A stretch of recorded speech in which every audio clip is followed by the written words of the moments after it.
Hey guys, welcome to my channel AB rocks team. Scottish Premier League का एक match हो रहा है रेंजर्स और सेल्टिक के बीच। इन दोनों टीम के बीच पिछले 2 महीने में एक मैच हुआ था जिसमें वो मैच ड्रॉ हो गया था। 3 गोल किए थे आरएनजी ने, 3 गोल किए थे सेल्टिक ने। लेकिन उसका रिजल्ट निकाला था इन्होंने पेनल्टी देकर। तो एक आध पेनल्टी से लीड करके कोई टीम जीत गई थी, शायद मेरे को याद नहीं कौन सी टीम जीती थी, मैं थोड़ा भूल गया। आई थिंक रेंजर्स जीती थी। 5 पेनल्टी इन्होंने गोल किए थे, 4 इन्होंने। ठीक है, ऐसा कुछ हुआ था, मतलब ड्रॉ हुआ था लेकिन वो नॉकआउट था तो इन्होंने आगे भेज दिया क्योंकि वो स्कॉटिश प्रीमियर का मैच नहीं था, वो मैच था स्कॉटिश लीग का, स्कॉटिश लीग कप का। बट ये एक नॉकआउट मैच नहीं है, तो यहाँ पर आप 2-2 गोल एक्सपेक्ट कर सकते हो और ड्रॉ भी एक्सपेक्ट कर सकते हो। तो ये मेरा टेलीग्राम चैनल रात की टीम ओपन आएगी, जिसको चाहिए मैं नीचे लिंक दे रखा है भाई डिस्क्रिप्शन पे, आप एक क्लिक कर जुड़ सकते हैं। कोई ज़ोर ज़बरदस्ती नहीं, जो जुड़ना चाहते हैं सिर्फ उन्हीं के लिए। तो अब मैं सीधा आपको आगे लेके चलता हूँ। तो देखिए ऐसा है, ग्लॉसगो रेंजर्स स्कॉटिश प्रीमियर लीग की बहुत स्ट्रॉन्ग टीम रही है पिछले 3-4 सालों से, और यही सेम बात मैं सेल्टिक के लिए बोलूँगा। ये भी पिछले मैच में, पिछले सीज़न से टॉप 5 रही है। तो रेंजर्स और सेल्टिक का जब भी मैच होता है तो मैं बड़ा ना दुखी हो जाता हूँ। दुखी मतलब कि किसको लूँ भाई, इतने अच्छे प्लेयर हैं। वैसे दुखी नहीं होता ना, मैं डरता हूँ कि मैं हार जाऊँगा ना, मैं नेगेटिव नहीं सोचता। सिर्फ ये सोचता हूँ कि भाई इतने अच्छे प्लेयर हैं, एक भी मिस ना हो जाए। ठीक है, इसलिए रेंजर्स और सेल्टिक को मैं मैच जब एनालाइज़ कर रहा था तो थोड़ा इसमें टाइम भी लगा था, क्योंकि आपको ना थोड़ी 2 टीमों के साथ भी खेलना पड़ सकता है। अगर आप बैकअप टीम के साथ चलोगे ना तो आपका एक ना मजबूत रहेगा पक्ष, आपका लॉस नहीं होगा 4 मेंबर कॉन्टेस्ट में भी। तो आगे चलते हैं। तो सबसे पहले मैं स्ट्राइकिंग से शुरुआत करता हूँ। देखो भाई, मैंने बहुत चेंज देखे हैं इन दिनों में। मैंने देखा कि बड़े बड़े प्लेयर दूसरी टीमों पे चले गए, नए प्लेयर इधर आ गए। अब जैसे कि मैं आपको एक क्लियर एक विज़न दिखाता हूँ। क्या है कि एनकन, के फुरुहाशी और डी मैडा, इन तीनों को चांस दिया लगातार, जबकि ये तीनों स्ट्राइकर है। और मैं आपको बता दूं, अगर ये तीनों खेलेंगे ना, मैं आप तीनों को नहीं लोगे, आप एक प्लेयर रेंजर्स का जरूर लोगे क्योंकि वो मेन टीम है। अगर सेल्टिक एक बड़ी टीम एक छोटी टीम से मैच लड़ रही होती तो मैं इन तीनों को लेता, लेकिन मैं यही चाहता हूँ इन तीनों में से कोई 2 ही खेलें, क्योंकि जो 2 प्लेयर इन तीनों में से खेलेंगे उनके चलने के चांसेस सबसे ज़्यादा हैं। क्योंकि इस मैच में विनिंग चांसेस हैं 50% रेंजर्स के, 50% सेल्टिक के। इसलिए भाई गोल आ सकता है। अभी मैं मैडा को ड्रॉप करके डेसर्स के साथ जा रहा हूँ, क्योंकि मेरा डी परेरा भी छूट गया। मैं वहाँ से भी बड़ा परेशान हूँ, क्योंकि डेसर्स को तो मैंने इटालियन लीग में भी देखा है, मैं इस बात से पीछे नहीं हट रहा। लेकिन डैनिलो परेरा मेरी नज़र का सबसे बेहतरीन खिलाड़ी है। मेरा इतना मन था ना कि मैं इसके साथ जाऊँ, लेकिन मैं जाऊँगा। अब आप बोलोगे कैसे जाएगा भाई, 4 स्ट्राइकर तो ले नहीं सकता। मेरा ये है कि मैं 2 टीमों के साथ खेलता हूँ जब रिस्की मैच होता है। जब रिस्की मैच होता है तो मैं 2 टीमों के साथ खेलता हूँ। एक मेरी मेन टीम होती है, एक मेरी बैकअप टीम होती है। तो हो सकता है मैं अपनी बैकअप टीम में डी परेरा को लूँ, लेकिन ये मैं लास्ट में सोचूंगा। अभी आप इस चीज़ की चिंता मत कीजिए।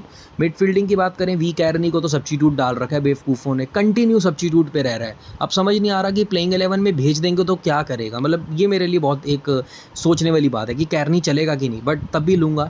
उसके बाद रेस्किन और एम डायमंड। डायमंड ने तो पिछले मैच में कर दिया गोल, एन बजरामी ने गोल कर दिया, आई हैगी बहुत चल रहा है भाई। इतने इतने प्लेयर चल रहे हैं इनके, मैं तो हैरान हो गया। लेकिन अब सब तो खेलेंगे नहीं, सीधी बात है। अगर वी कैरनी ड्रॉप होगा तो मैं कोई और प्लेयर उठाऊंगा। लेकिन अगर इन सब में देखें तो मेरे को रेस्किन बढ़िया लग रहा है और मेरे को बजरमी अच्छा लग रहा है। लेकिन बजरमी इटालियन लीग का पहले एक वीक प्लेयर रह चुका है, इसलिए मैं रेस्किन के साथ जा रहा हूँ इंस्टेड ऑफ डायमंड, क्योंकि डायमंड तो अभी आ जाएगा अगर कैरनी नहीं खेलेगा। उसके बाद ऑपोजिशन की बात करें, सी मैकग्रेगर, ये पॉइंट बहुत देता है भाई, बहुत बहुत भाई पॉइंट देता है। बिना गोल करे मैंने इस बंदे से 40-45 पॉइंट ले रखे हैं। और ये बात मैं आपको बहुत पुरानी बता रहा हूँ, लेकिन नई बात भी अगर करें तो मैकग्रेगर ऐसा ही है, इसमें मेरे को फेर बदलाव दिखाई नहीं। उसके बाद आर हेटाटे को पहले मैं सोच के आया था नहीं लूँगा, मैं सच बता रहा हूँ। मैंने सोचा था कि चलना मैं पी बर्नाडो के साथ जाऊँगा, लेकिन क्या है ना, पोलो बर्नाडो तो चलो गोल रेशियो अच्छा लेके चल रहा है, रेयर गोल रेशियो लेके चल रहा है। अगर 10 मैच खेलता है तो मैं नहीं कह रहा 3 गोल शायद कर ही देता होगा, असिस्ट भी कर देता होगा। लेकिन बर्नाडो का ना फिक्स कोई वो नहीं है कि हर बार चलना, समझ रहे हो, हर मैच में इसका एक रेगुलर परफॉर्म नहीं है। लेकिन आर हटाटे का रेगुलर परफॉर्मेंस, ये एक रेगुलर परफॉर्मर है भाई, बहुत तगड़ा रेगुलर चलता है। और मेन बात ये है कि ये सेफ़ है और ये रिस्क है।